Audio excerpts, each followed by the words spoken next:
to another fabulous edition of Ottawa Book Expo podcast. We have an amazing guest today, Dr. Mara Karpel, to talk about her fabulous new book. And take it away, Santosh. Dr. Mara Karpel is a clinical psychologist, speaker, author of the international bestseller, The Passionate Life, Creating Vitality and Joy at Any Age, which was published in 2018 and just recently launched on Audible. Dr. Mara is also the host of the internet radio show, Dr. Mara Karpel and Your Golden Years, which airs weekly on Blog Talk Radio.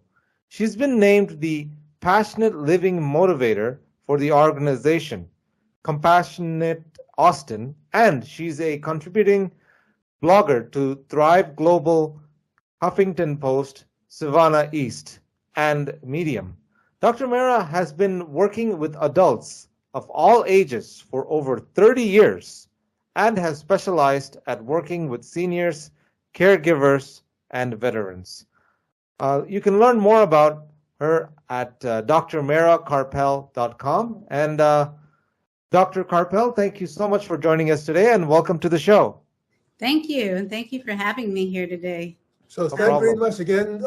Also, Dr. Mara Karpel, from all of us here at Ottawa Book Expo. We're excited to learn about your new book, The Passionate Life, Creating Vitality and Joy at Any Age. When I had looked over this over the book, one thing that was really excited me is that not only does this book have sort of implications for individuals and having a more sort of a joyful, enriching, self-affirming life, but it also has implications for society. So we're definitely going to get into that later in the interview. But could you elaborate a little bit more on your sort of a background as a psychologist? And I also have learned that you also are interested in yoga and spirituality. So could you elaborate more on your sort of a background, Dr. Karpel? Okay, sure. Well, as was mentioned, I've been a psychologist for over 30 years. And my specialty has been in working with older adults and caregivers. And the last few years, I've been evaluating veterans for service-connected mental health conditions. And one of the things that I noticed throughout all of these groups that I've worked with, whether they're young adults, very elderly, I've worked with people that were even 102 years old doing psychotherapy, veterans, non-veterans. I've worked in New York City, and I've worked in upstate New York. I've worked in Austin. I've worked down in the Rio Grande Valley of Texas near the Mexico border. So many different populations in terms of their socioeconomic status, occupations, race, religion, age. And the one factor that the common denominator that I found in all of these groups was that everybody wants to have a feeling of purpose and meaning in their lives. So that was, I could look back and see that was the path that I took in coming to this point that I am in my life. I began as a psychologist, having achieved a dream that I had since I was 19. I started graduate school actually looking to become an engineer, but it wasn't really a dream. It was just because in 1980, that was a big opportunity for women to enter the field of engineering. And my dad was an engineer, and he said, why don't you do that? And I was like, okay, like any, most 18-year-olds do when they enter college, just go for whatever seems the easiest. And I realized I didn't like it. It wasn't my dream. And so I was searching, and a friend of mine in my dorm recommended that I interview for a peer counseling center. She saw signs to interview, and I went through that training and became a peer counselor because it felt right. And the first and only client that I had was suicidal. And I had been trained not as a counselor as a therapist, but as a counselor, to keep the person from committing suicide, to evaluate if they were suicidal, and then bring them over to the health center for more help. So it took about 2 hours to convince him to do that. And at that moment, I knew that I had found my calling. I decided I was going all the way to become a psychologist. So I became a psychologist. And when I got there and I had achieved this dream, I realized that there was something more. And it kept waking me up in the middle of the night like this. My soul was whispering to me, there's something more that you need to do to help people. I always wanted to help people in some way, but something was missing. And so that's when I started on that path of searching. Started doing yoga.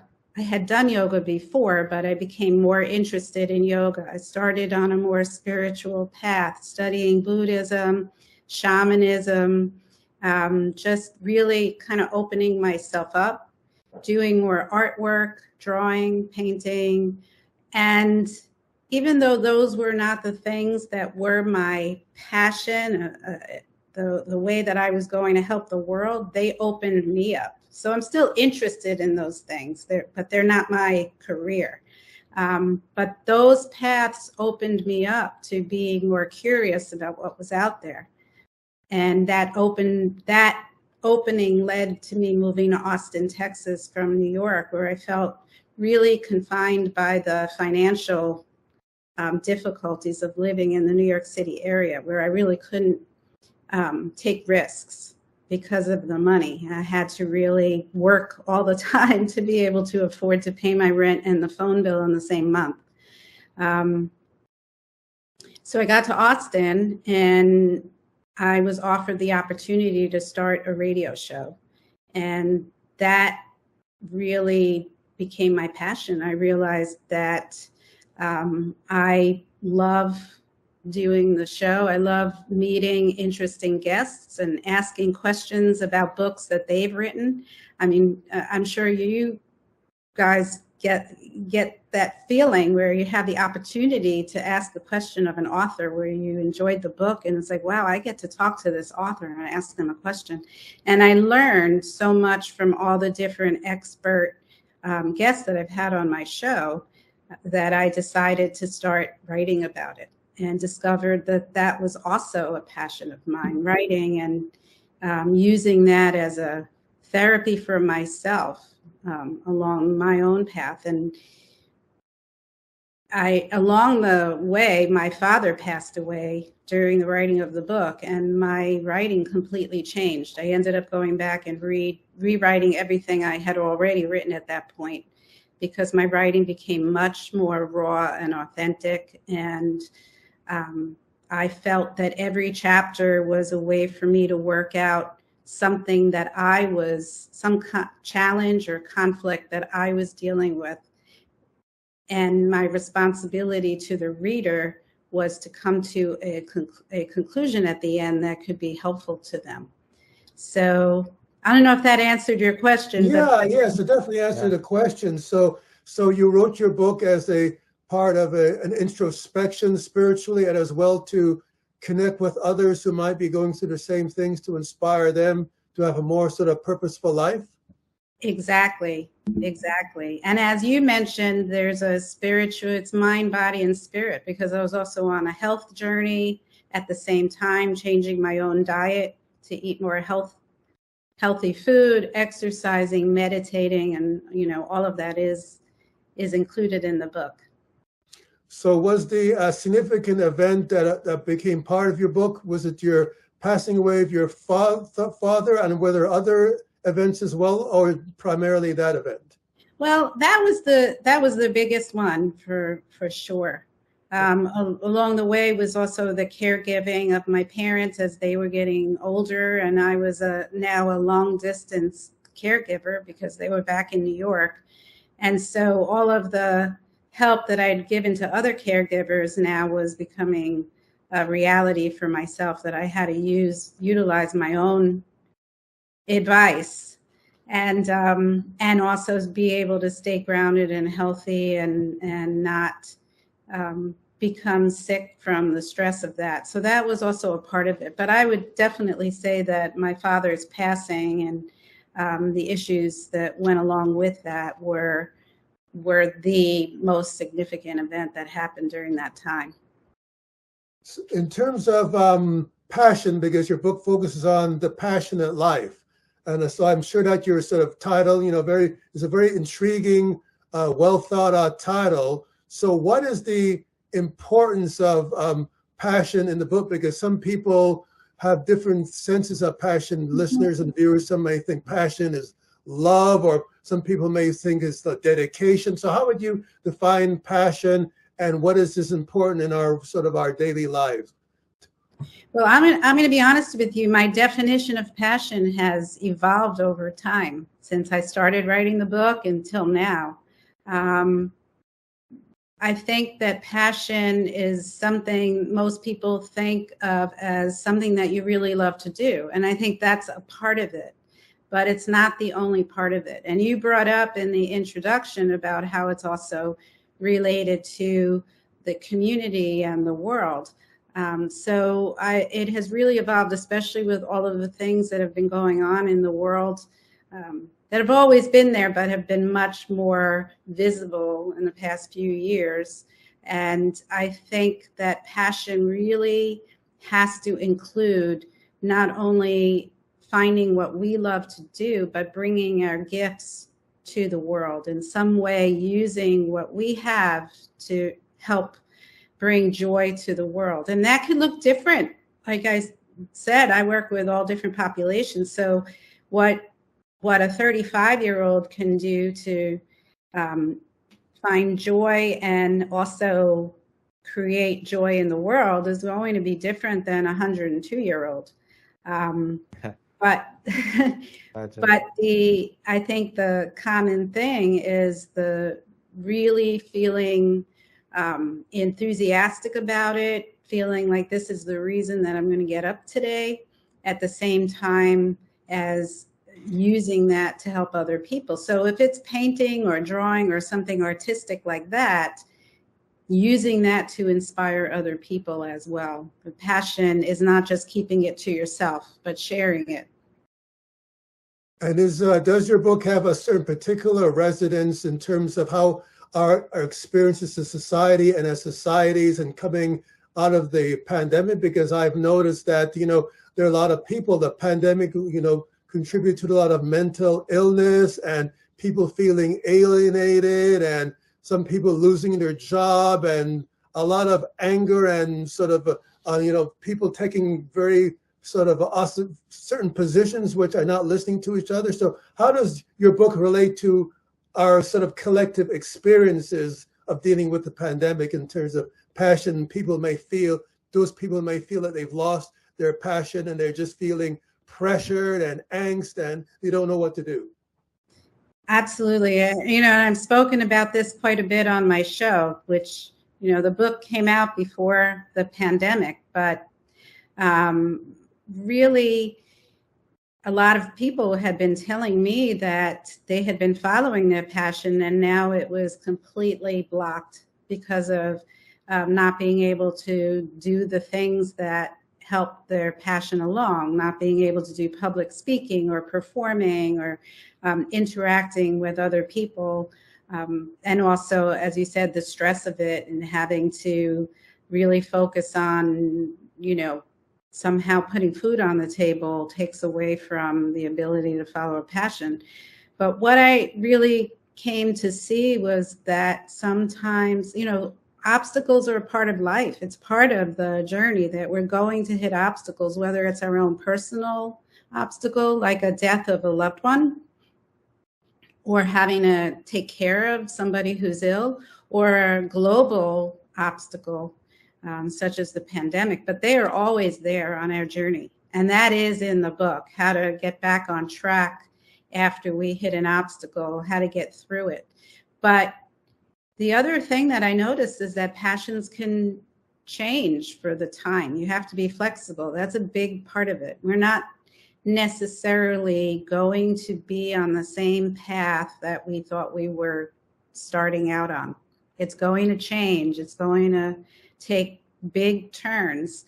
And if we can find something in that moment that can be beneficial for society and that brings us joy, even if you're stuck in your house and you can't see other people, then that can be our passion. And maybe that's just our passion for that moment in time. Or maybe that's something new that people discover, that, hey, this is something that I'm going to carry on into the future, even when we're able to get out and interact with each other. So, volunteering to help people who are without food, for example, that was a big thing that people maybe a lot of people who did that hadn't ever thought of doing that, but now they had all this free time and they saw that people were struggling to put food on the table and they started volunteering, and maybe that becomes their passion, or maybe that's their passion right now. Or reaching out to other people who are stuck at home and isolated and giving them that social connection, calling them, finding a way to interact with them on Zoom or Skype or some other social media.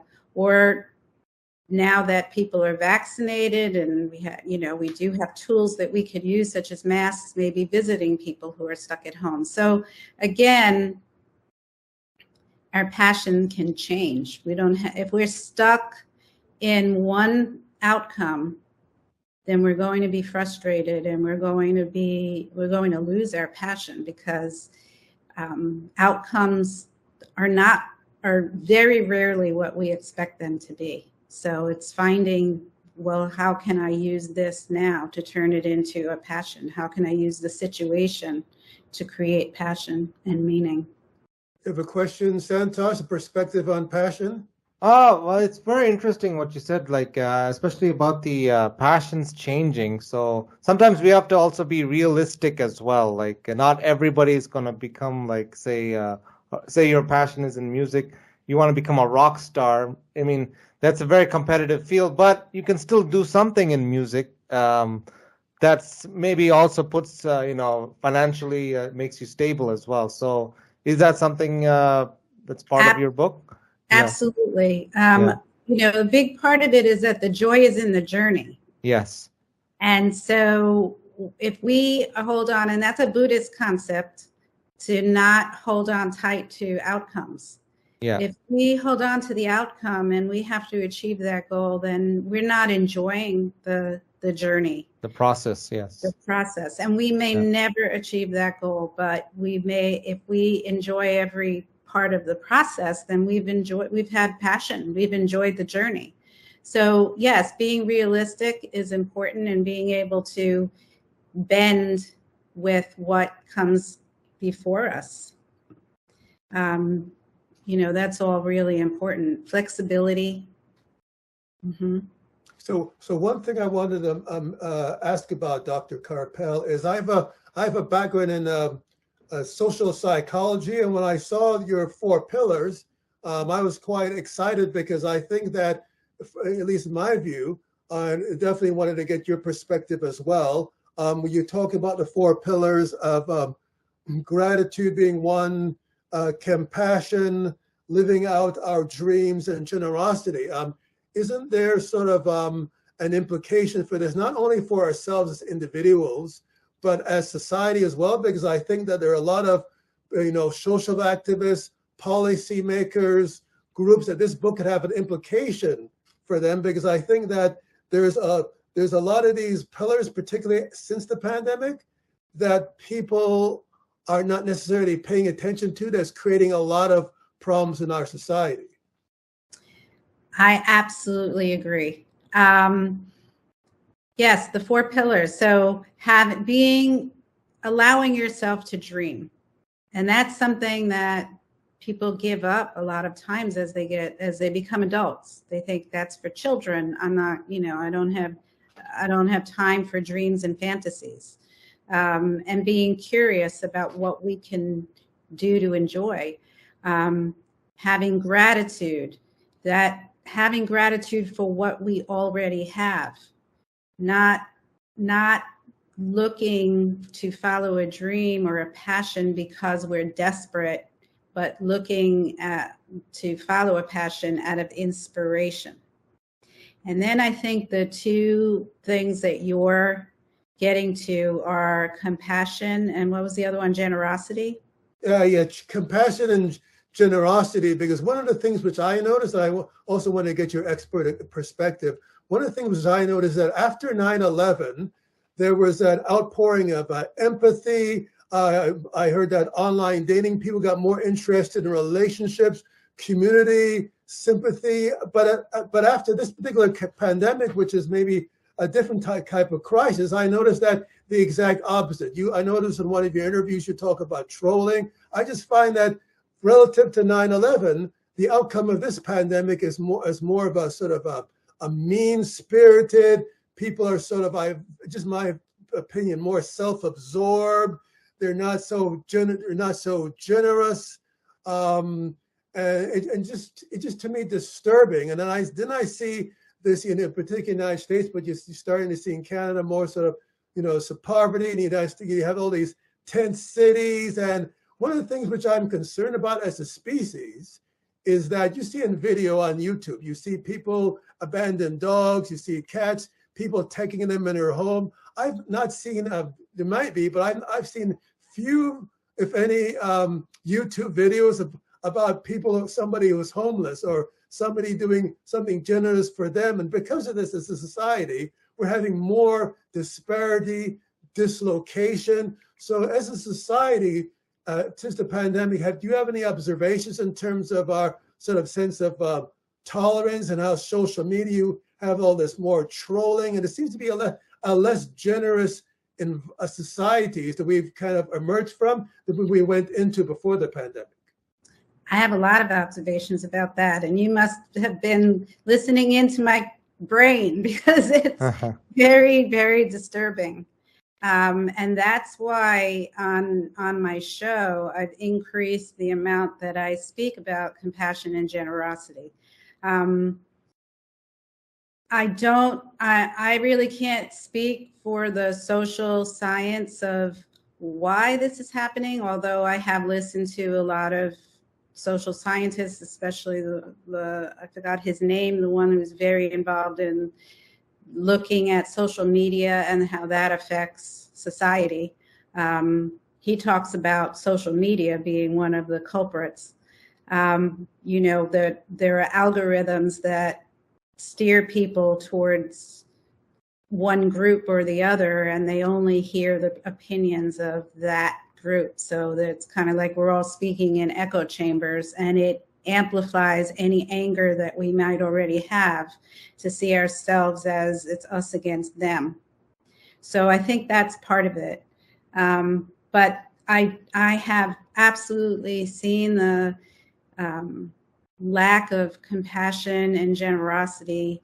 Although some people I've seen it increase where they felt like, wow, I really want to do something to help. And I have seen, people volunteer when they weren't volunteering before to help people.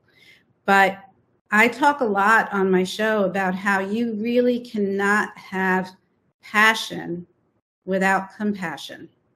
It's really a very important factor, because if you're only looking at what you like to do, this is what I like to do, so I'm just going to keep doing it, without looking at also helping other people, then it's not sustainable, because there's going to be a time when you don't feel like doing that, where you don't feel well, or you're tired, or you're burnt out, and you're not going to get out of bed in the morning to go do the thing that you said that you love to do. But when there are other people who are depending on you to do that, when you know that you're making a difference in other people's lives by doing this thing that you do, that's the motivator to get you out of bed. So that's the selfish part of it, that having compassion for other people actually increases our own ability to follow our passion. But also, it's, as you talked about it, if we don't have compassion and we don't have generosity, then we live in an angrier and angrier world. And that also makes it difficult to enjoy life and enjoy passion. It goes both ways. If we're not going to be compassionate and generous, it's not going to come back to us either. And it makes life harder and harder. Compassion and generosity are both been found in the research, and I talk about some of the research findings in my book. They both have been found to improve mood and increase our immunity to disease.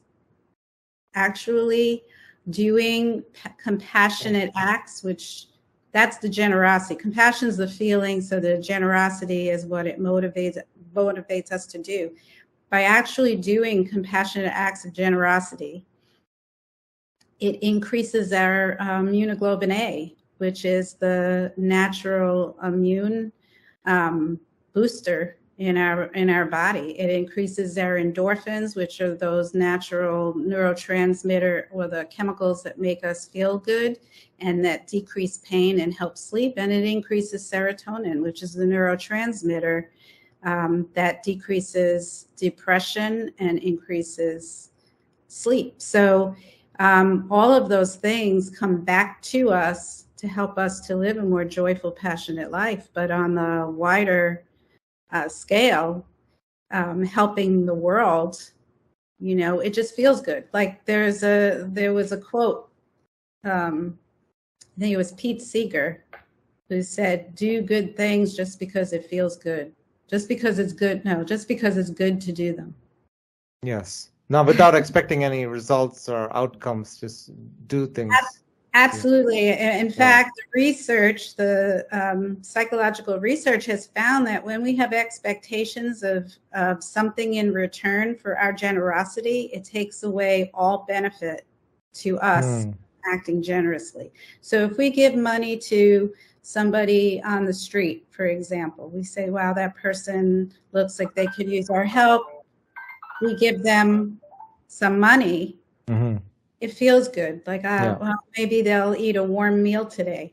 But if we go and follow that person to see if that's what they're spending money on, that they didn't go into the liquor store instead, we don't get that benefit. We don't get feel good feeling. So it's part of so in terms of reading your book, it's a part of living a healthy lifestyle, being attuned to your own mental psyche and how it influences your body. Because I think a lot of people, they get focused on exercise and health as just as maybe eating right or going to the gym, but they don't look at how their mental state and how they interact with others and how they think of themselves, how all those psychological factors have a critical impact on how their body reacts and whether they're healthy or not. Absolutely. It's all connected. So how we eat can affect our mood. If we eat a lot of sugar and we don't eat a lot of good food like fruits and vegetables, it can actually cause depression. Mm-hmm. If we don't exercise, our bodies are made to move. So if we don't move every day, it can cause depression. That's an actual direct effect. And then, of course, there's the other effects of diabetes, and then we become depressed about that. If we don't get enough sleep, it could cause depression. But on the other side of that, our mood affects our health. So people who have more passion and joy in their life tend to live longer lives. And that is definitely shown in the research. And as I said, it causes a boost of your immune system. It decreases pain because of the endorphins. So all of that's really, really important for our physical wellness. I think one of the another important reasons why readers out there have to buy and get your book is how to sort of internalize those 4 pillars of gratitude, compassion, living out our dreams, and generosity. Because one of the points which I believe you had mentioned in a previous interview is in terms of having a higher mission, helping others, not just ourselves, in terms of living out our dreams. Because I think that one of the big problems that we're having as a society is that, in terms of the four pillars, is that we have an imbalance. We have people and society not paying enough attention to gratitude, compassion, and generosity. And you have people living out their dreams, not for this higher purpose, but for selfishness, like they're living out their dreams and they don't care about poor people. They don't care about this group. They're just in a sort of a narcissistic, self-absorbed mentality that is creating destruction, because we have a lot of people which are trying to live out their dreams with no generosity, no compassion or gratitude. They are in a state of a sort of a war with each other as individuals, and it translates in terms of what's going on in society and stuff like that. Even like war situations where we're having in Ukraine.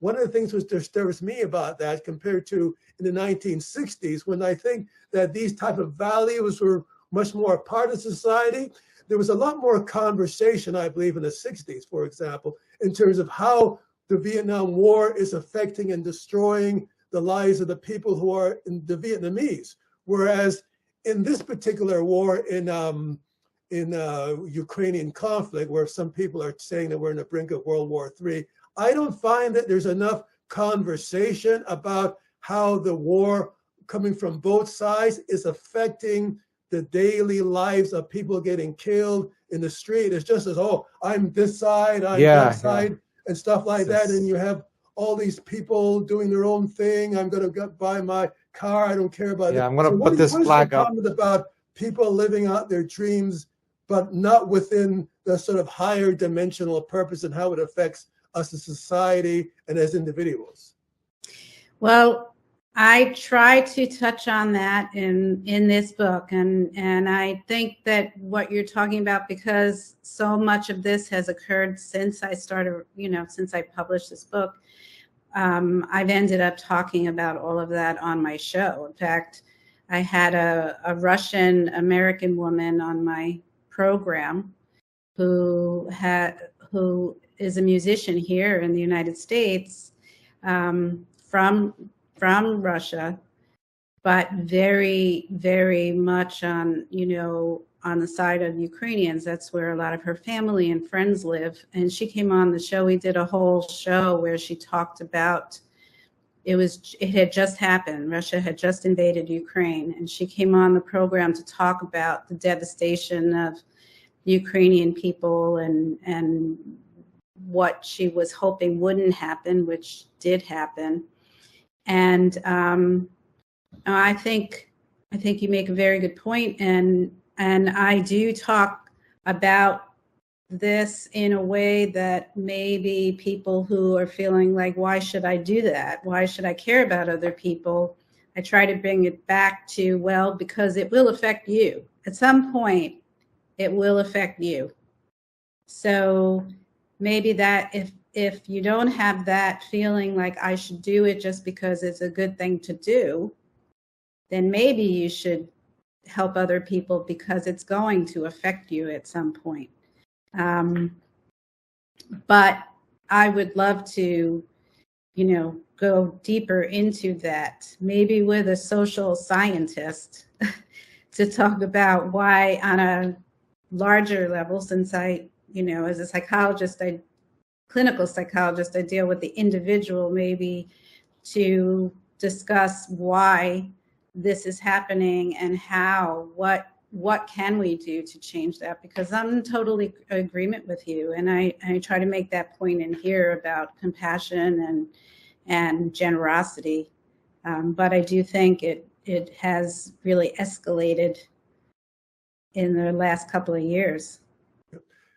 Does your book also sort of explore, situations of people who are trying to, for example, live lives that embrace gratitude, but are in relationships or in environments that are sort of working against that? Because I find, for example, if you're in a relationship and you're sort of thankful and you're in a state of gratitude, then there's pressures for you to always know, I got to buy a new car. I got to do this. I got to buy bigger and better all the time. And if I don't do that, my wife or my girlfriend or my boyfriend or whatever, they're going to look at me as it's going to affect my relationship and threaten it if I don't constantly try to, do more. And, so your sort of book deals with the sort of the social pressures that people trying to embrace the values in your book, but are in sort of situations that they feel pressure that they have to go against that. Yes. Well, I do talk about relationships and healthy relationships versus unhealthy relationships and how to navigate that, and as well as dealing with critics. Many times I wouldn't say many times, anytime people start a new path, following some new way of living, but I want to eat healthier, I want to start exercising, I want to start using my artistic talents, I want to start helping people and giving back, or whatever it is, there will always be critics. And very often, many of those critics are people that we're very close to. They're not just trolls on social media. Those are going to be there. They're going to be critics out in the world that will criticize you and call you names and all kinds of things. But even our closest friends and family and significant others will criticize us in some way or question it. And that comes from either feeling jealous, that maybe they feel jealous that you're now starting this new healthier living path or more joyful path, or they are worried that you're going to shake up the relationship and now you're going to do something different and they're not going to be as important to you, or as you said, you maybe not be able to buy them fancy cars or whatever that might be.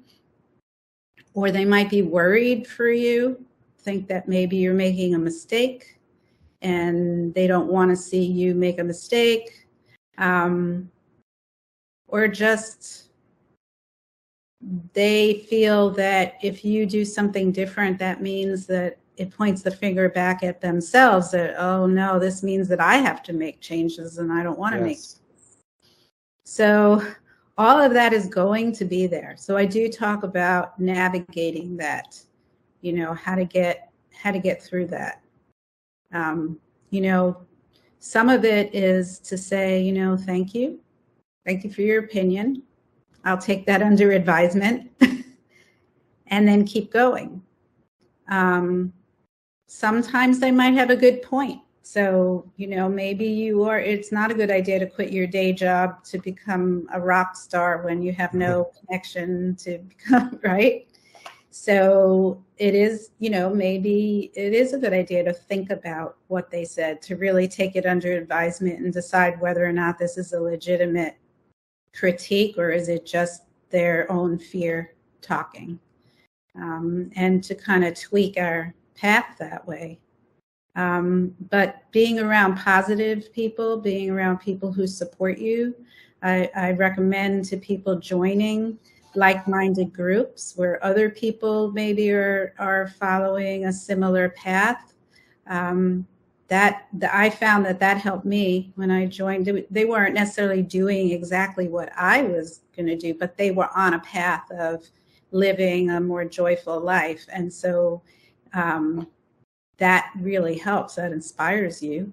And when people are positive around you, about you, that helps to kind of be able to tune out some of the negative stuff. Because when people say negative things about you, it absolutely, not absolutely, very often will have the effect of connecting with some inner critic that you have of yourself. All your worries, all your self-sabotage is highlighted by things that other people say. So being around people who are positive about you, who notice all your good qualities and let you know, helps to kind of drown that out. Yeah. That's a very good point. Sorry, especially like you said, it's better to, if you have something passionate about, it's better to go out and start doing it, and maybe you'll meet some people that are also like-minded along the way that will, instead of just relying on your friends or your family to support you, maybe just the act of just going out and doing it, you'll get new friends along the way that are also in to what your hobby might be. Yeah. Well, absolutely. Yeah. That's part of the joy being in the journey. I'm so grateful for all the people that I met, in along the way. Yeah, they've become good friends. But then also intentionally seeking groups. Like there are groups that you can join, that you can, whether it's virtual or in person, where people support each other. Yes, it's a great point. Mm-hmm. Yeah. So, in terms of for a prospective reader of your book, and somebody who's thinking, oh yeah, I want to be more passionate, and those things are important to me, and I embrace those values.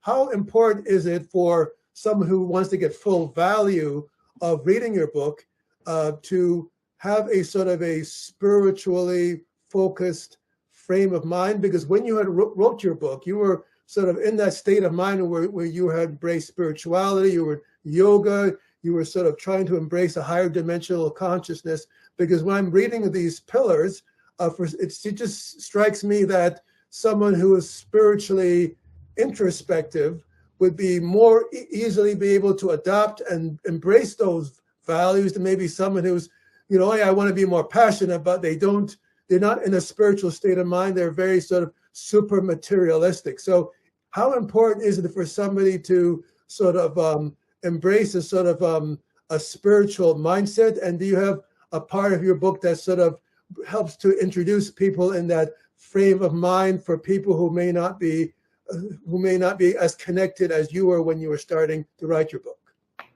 I think wherever you are on your path is the perfect place to start. So it doesn't matter.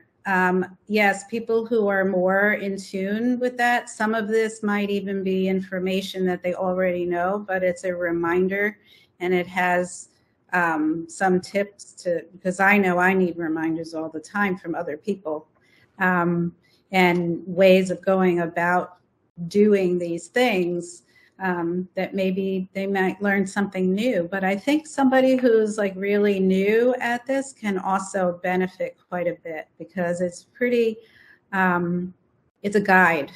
Mm-hmm. So I wrote it as a guide. So what are some of the new sort of projects and initiatives you're working on right now? Because you mentioned, that your fabulous radio show that you've been involved with. So what are some of the important projects that people can sort of learn about? Like, for somebody who wants to connect with you, there are opportunities to connect with you, whether they're looking for a psychologist to help them through a difficulty. Like, what are some of the projects you're working on, and what are some of the ways that people can connect with you if you're open to such connections? Well, right now I'm not really focusing on doing psychotherapy, because I'm pretty busy. And as I mentioned, I'm doing evaluations of veterans, and that's pretty busy. And then on top of it, but I am creating a course, and that based on this book. So people it's going to be online, and it will probably be ready in the spring or early summer. So I am working with someone who knows how to create a course with my material. And then from that course, I hope to start some coaching, either group coaching or individual coaching, on living a passionate life. So that is like the big project I'm working on right now, creating the course.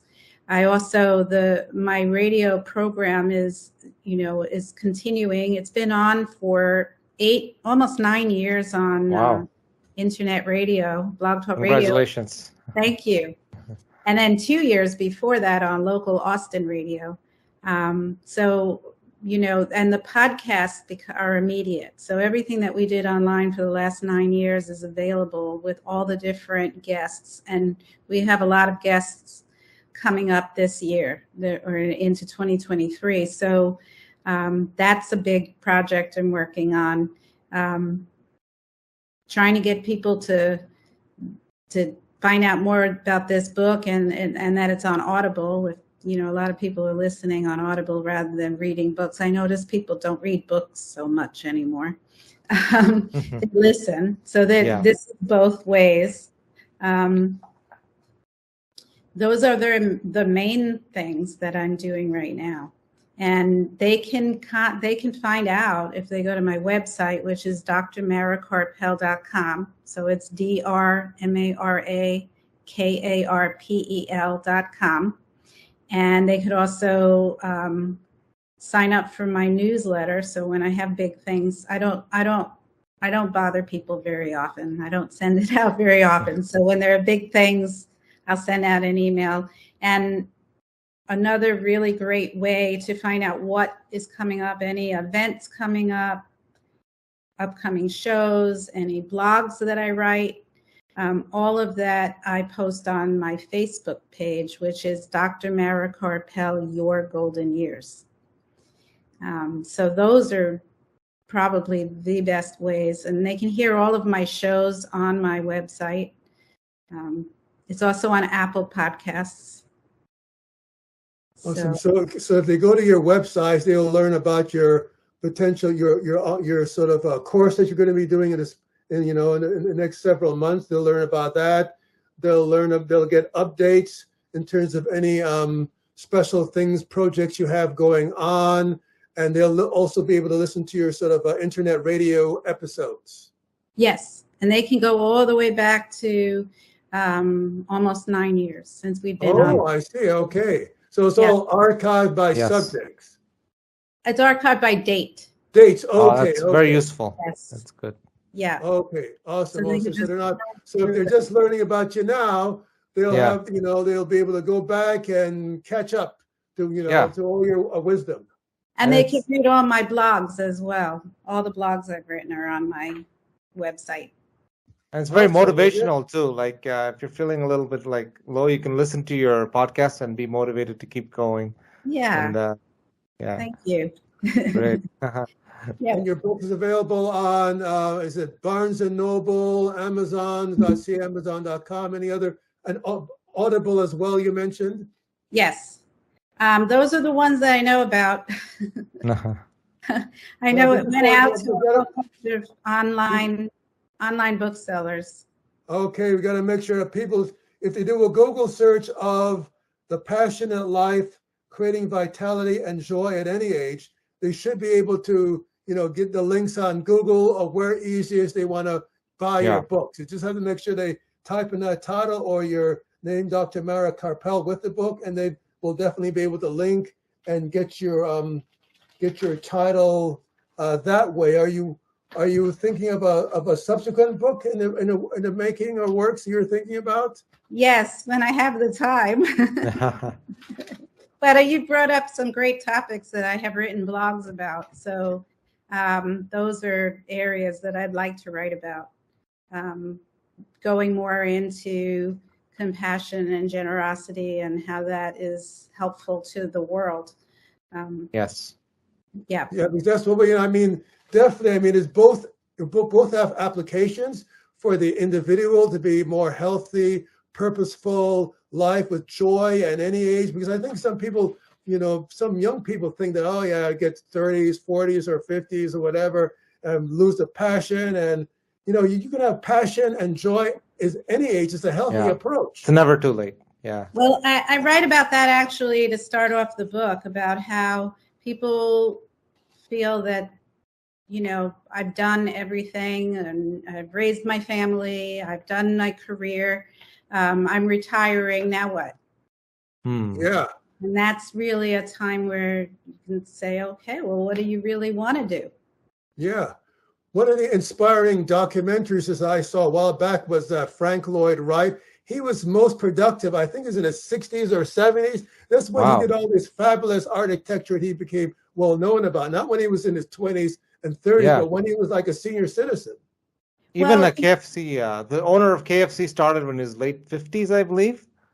Colonel Sanders, and then and now look where he is. The legacy, it's amazing. Yeah, sorry. Well, in graduate school, my research, I did research for my doctorate and for my master's degree. My master's degree research was about older experts versus younger novices. And people tend to think that older people lose their capacity because their memory might not be as good, and that's normal to lose some short-term memory.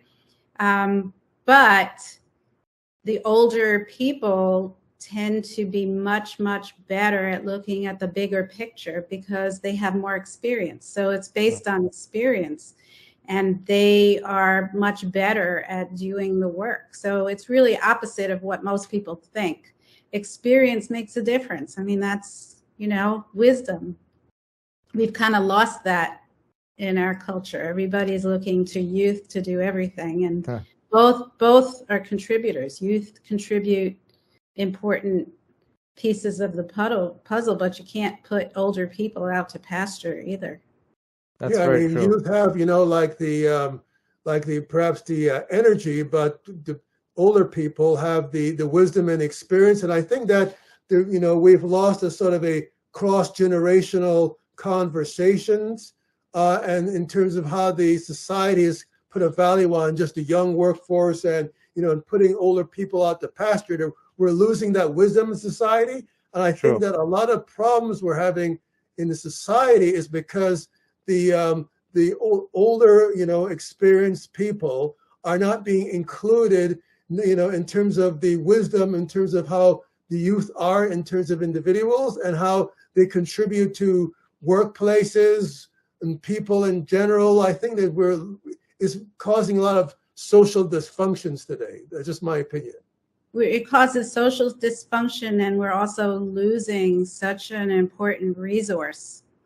Older people are really an important, and I mean, that was why I was interested in working with older adults to begin with, because their experiences are so rich, and their stories, and they, when we learn about history, they were there. They were experiencing history. They didn't just read a book. They experienced it. So I think it's important that we don't lose that resource, that we really utilize the wisdom that older people have to offer. It's good for them because they feel more purposeful, but it's really good for society in general. It's good for all of us. Mm-hmm. Yes. Yeah, I think that, definitely your book is a good counter to what, in my view, is a growing sort of ageism.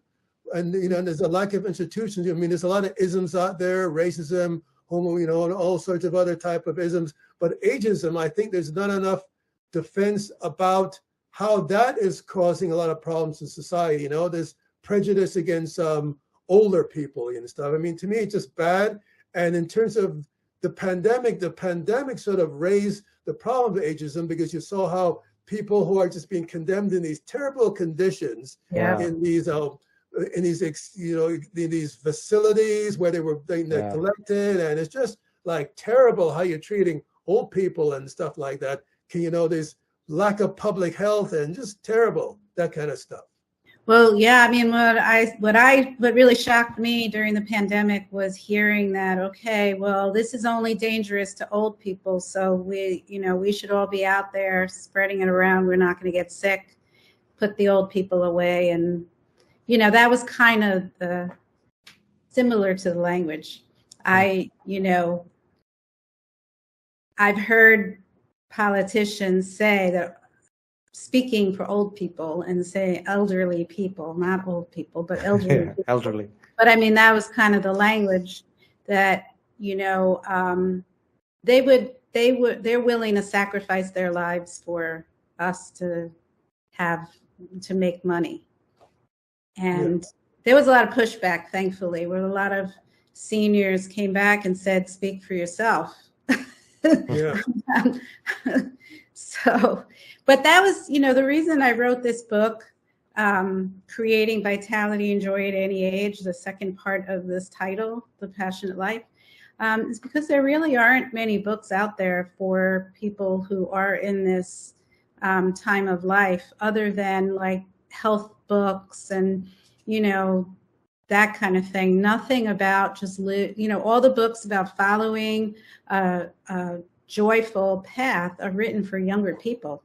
Yeah, That's interesting. I think this book would be sort of great reading in many sort of high schools and university classrooms as well, to sort of open up a conversation about passion and joy and importance on society for whether they're sort of psychology courses and other courses which have a sort of implications of associated with social psychology. So this is definitely a fantastic book for individuals, for us as a society, and for from a pedagogical perspective in terms of teaching.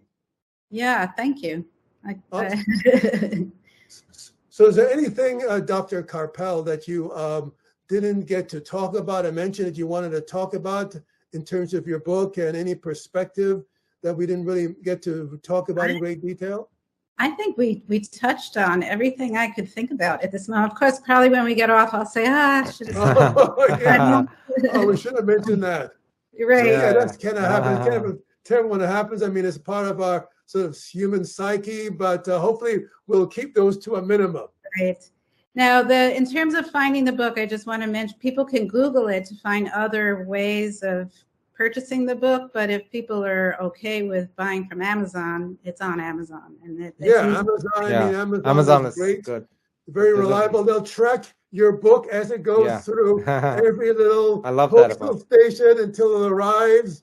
Yeah. So definitely Amazon, is a great way. Amazon.ca, you're in Canada, Amazon.com, wherever you're in the world. They have great tracking facilities. So definitely, check out Amazon to read your book, Dr. Karpel. So and everything is on my website as well. So. Definitely. So definitely the website kind of gives you all that sort of background material in terms of your courses, your upcoming projects. But definitely you want to purchase your book, because then people will be much more into the fine-tuning balances of your 4 pillars and how they can have a more sort of a healthy, positive, passionate life at any age. Right. Yeah. Awesome. So thank you very much, Dr. Carpel, for taking the time to come to us on this another amazing edition of Ottawa Book Expo podcast. And thank you, Santosh, as well, for being a part of the technical and co-interviewing team at Ottawa Book Expo. My pleasure. And we hope you have a wonderful day, and many people buy your books today, and that you pass a lot of, and that our society as individuals, all this wisdom starts to percolate throughout society, so that we can be a more happy society as we become a more healthy society as individuals. Thank you. And thank you. Thank you very much again. Awesome. Thank you. Great having you.